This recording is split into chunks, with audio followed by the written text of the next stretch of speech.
ici, la question, c'est on demande de calculer l'énergie de première ionisation de l'atome de titane.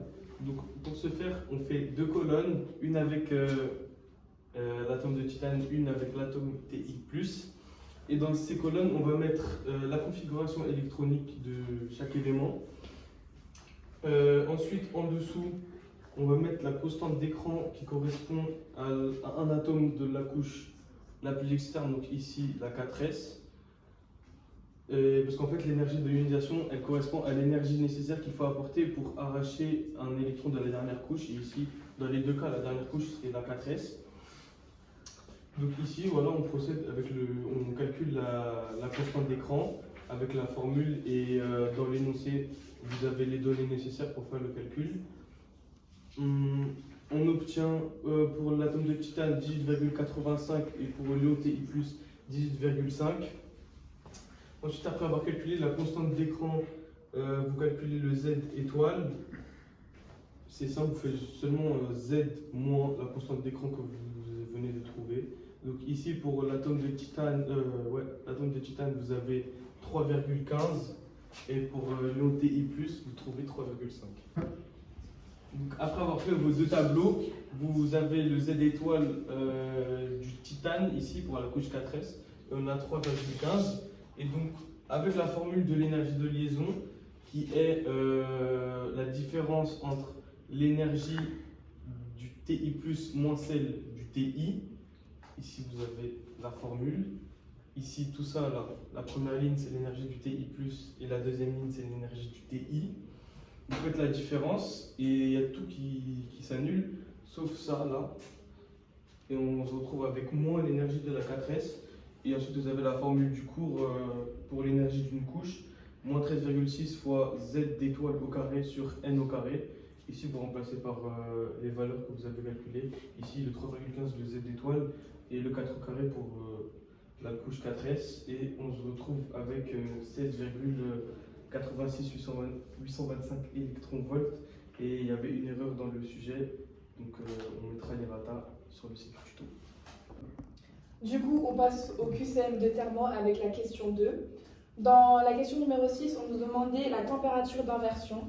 Donc pour ça, on fait delta RH sur delta RS, l'application numérique, et on obtient 3,4 Kelvin qu'on n'oublie pas de convertir en degrés. Et on obtient donc moins 270,75 degrés Celsius. Donc la question 6 est vraie.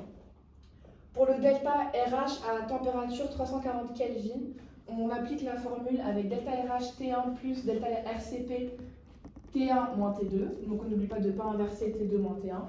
On fait l'application numérique et on obtient moins 1941 kJ par mol. Donc la question 7 est fausse, on fait bien attention aux unités sur chaque QCM.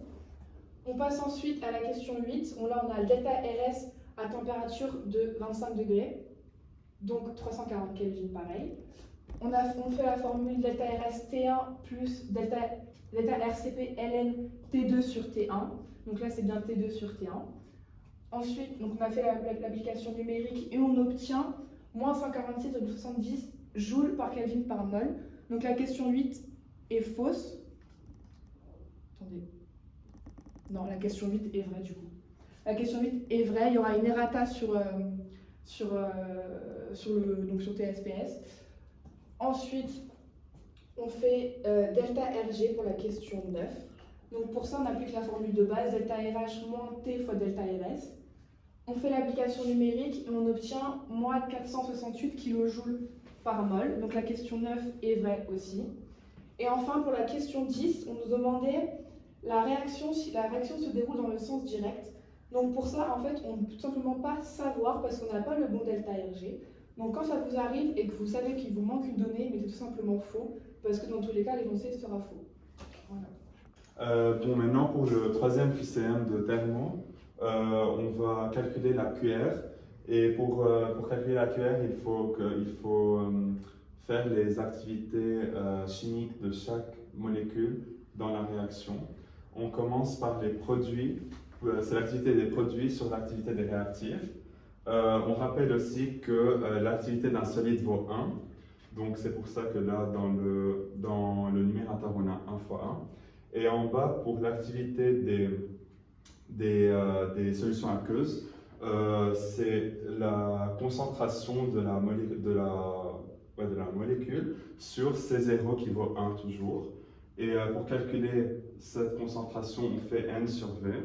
À la fin, on aura 50, qui est sans unité, car QR et K sont toujours sans unité. Donc 11, 12 et 13 sont fausses, car il y a des unités.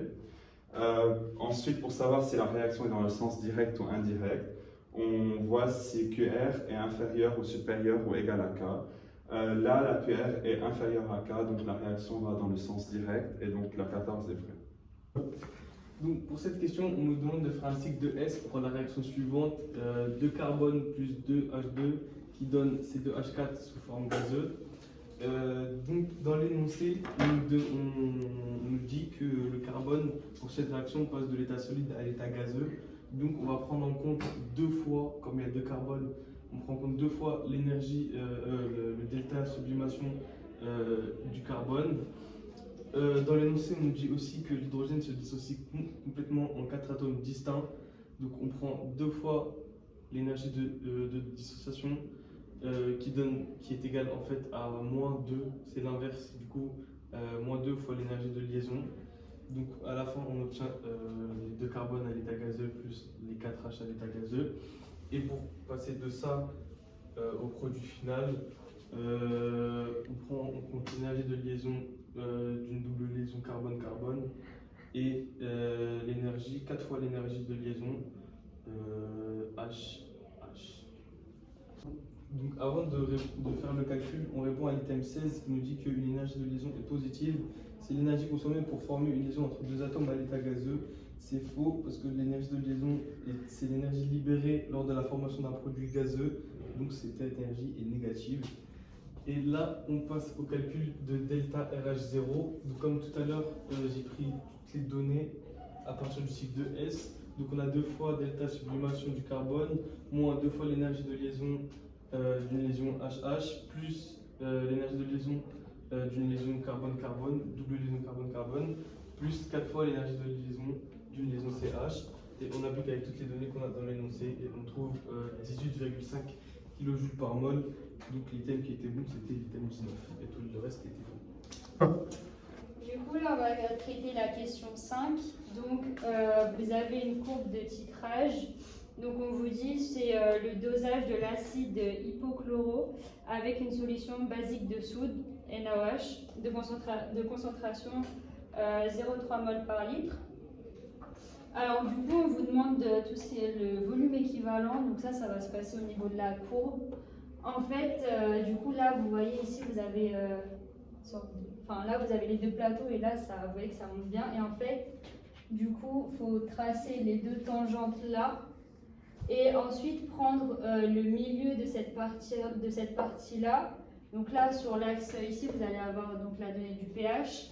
Et ici, vous allez avoir le volume équivalent. Donc là, dans notre cas, le volume équivalent égale à 36 millilitres. Donc la question 21 est fausse.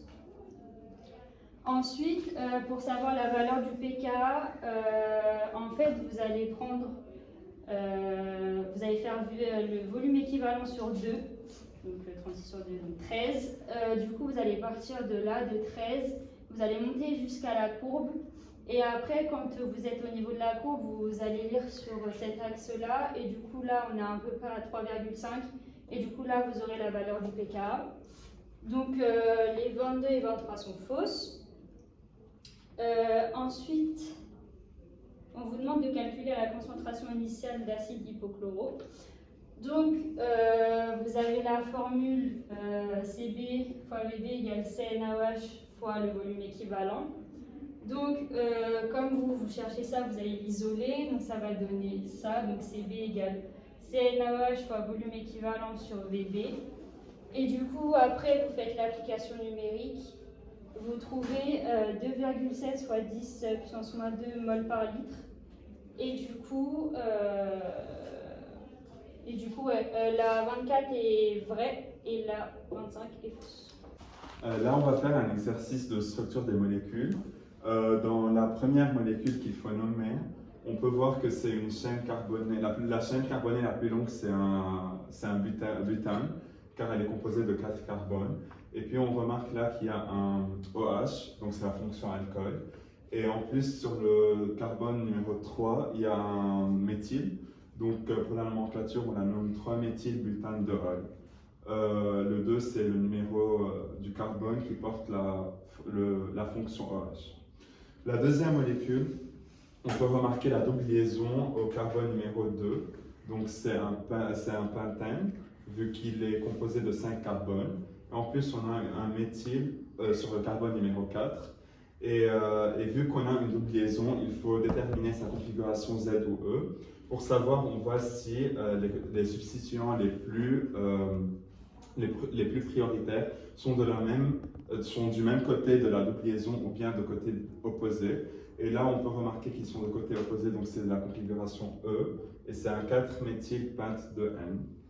Et pour la troisième molécule, on peut remarquer que c'est un cycle composé de 6 carbones, donc c'est un cyclohex avec une double liaison, donc c'est un alcène. Et vu qu'il est en position numéro 1, donc c'est un cyclohex 1N. Et en plus, on remarque la présence d'un méthyle sur le carbone numéro 1, donc c'est un 1-méthylcyclohex 1N. Donc maintenant, pour la suite de l'exercice de la nomenclature, on peut voir sur cette molécule qu'il y a un ester de la forme C, simple liaison OR, double liaison O, et là c'est un R. Donc on le nomme OAT d'alkyle. Là, pour cette molécule d'alkyle, c'est un méthyle. Et pour savoir c'est quoi la nomenclature complète, on voit la plus longue chaîne carbonée qui est composée de 5 carbones, donc c'est un pente. Et puis on peut remarquer qu'il y a 2 doubles liaisons, donc ça va être un 2,4-diène, car il y a la double liaison sur le carbone numéro 2 et une deuxième double liaison sur le carbone numéro 4. Et enfin, on a un chlore attaché au carbone numéro 2, donc ça va être un 2-chloropente. Et là, on a une double liaison qu'il faut définir sa configuration. On peut voir que le C de droite va s'attacher à un Cl et à un C, donc le Cl va l'emporter sur le C, alors que le C de gauche va s'attacher à un CH et à un H, donc c'est le CH qui va l'emporter, et donc les deux groupements prioritaires seront du même côté de la double liaison, donc ça sera un Z. Pour la seconde molécule, ici on a 2 groupes fonctionnels. Donc pour savoir lequel sera en suffixe et lequel sera en préfixe, il faut se référer au tableau des priorités dans le cours. On peut voir que le plus prioritaire, ça sera l'aldéhyde, et ensuite on aura l'acétone. Donc l'acétone sera en préfixe, c'est l'oxo, et l'aldéhyde sera en suffixe qui est l'al, AL. Et cette chaîne carbonée est formée de 5 carbones aussi, donc ça sera un pente. L'acétone est attaché au carbone numéro 4. Et en plus, on a un méthyle au carbone numéro 3, donc ça sera un 3-méthyl-4-oxopentanol. Et enfin, pour cette molécule, on peut voir que le groupe fonctionnel là, c'est un COOH, donc c'est un acide pentanoïque ou alcanoïque ou alcénoïque. Là, on voit qu'il y a une double liaison, donc c'est un alcène composé de 6 carbones, donc ça va être un X. En plus, on peut trouver un éthyle au carbone numéro 5. Et là, la double liaison, pour savoir sa configuration, on fait la même chose. Là, on a un CH2 qui est plus prioritaire au H, et là, un CH qui est plus prioritaire au H aussi. Donc, les deux groupements prioritaires seront de part et d'autre de la double liaison, donc ça sera un E, acide 5-éthyle-X3-N-oïque. Maintenant, pour la deuxième partie de l'exercice, on va dessiner les molécules déjà données dans la donnée. Là, la première molécule, c'est le Z-but-2N. On peut voir là qu'on a une chaîne carbonée de 4 carbones, donc c'est un but. On peut remarquer la double liaison au carbone numéro 2, donc c'est un 2N. Et pour savoir si c'est bien un Z, le CH3 est prioritaire au H et le CH3 est prioritaire aussi au H. Donc du même côté, donc ça sera un Z. Dans la deuxième molécule, on a un acide 4-méthylpentanoïque. Directement, quand on voit un acide et un noïque à la fin, c'est un C, double liaison O, simple liaison H, OH, pardon. Là, on peut voir qu'on a un pentane, donc c'est 1, 2, 3, 4, 5, en comptant le C du carbone fonctionnel, en comptant le carbone fonctionnel. De plus, on a le 4-méthyl, donc c'est un méthyle sur le carbone numéro 4. Et voilà. Et la troisième molécule, c'est un E, 2 bromopente 2N. On a un pente, donc c'est une chaîne carbonée composée de 5 carbones, avec une double liaison au deuxième carbone, et un brome désolé, là c'est un brome. Un brome au deuxième carbone. En plus, la configuration E, c'est les groupements prioritaires sont de part et d'autre de la double liaison. Donc là, c'est effectivement le cas avec le BR qui est prioritaire au CH3 et l'éthyle qui est prioritaire, le CH2CH3 qui est prioritaire au H. Pour la fin de cet exercice, dans cette molécule, on peut voir que le groupe fonctionnel, c'est un amide, C double liaison O, simple liaison NR, et là le R c'est H2. Là, on peut aussi voir que c'est un butane de 4 carbones, composé de 4 carbones, et il faut faire attention que ce n'est pas un propane, car là on a un 3,3 diméthyl butanamide, et ce n'est pas le 3,3,3 triméthyl. Là, dans cette molécule, on peut voir que le groupement fonctionnel, c'est l'ester. Donc là, on va le nommer en tant que OH d'alkyle.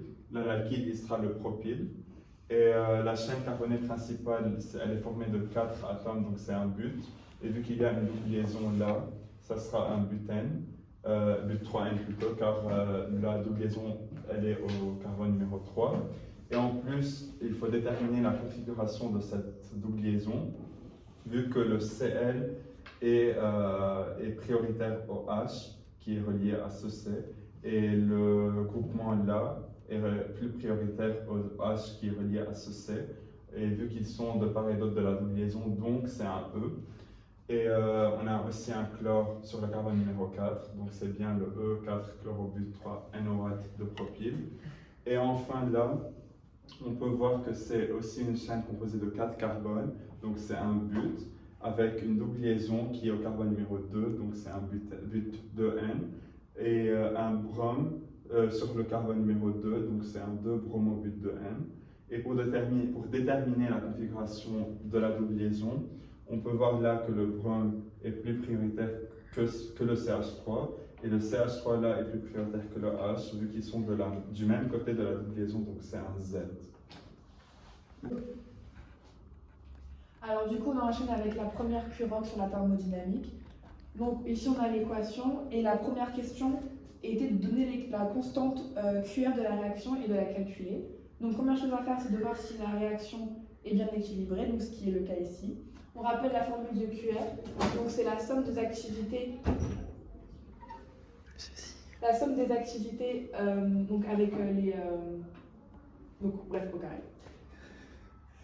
Après, du coup, donc on commence avec notre formule, donc on déroule notre formule avec chaque composé.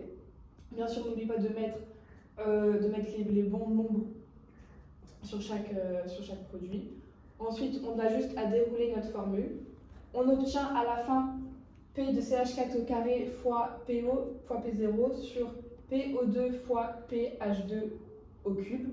Donc ensuite, on est sur des gaz parfaits, donc on a juste à prendre notre formule PV égale nRT.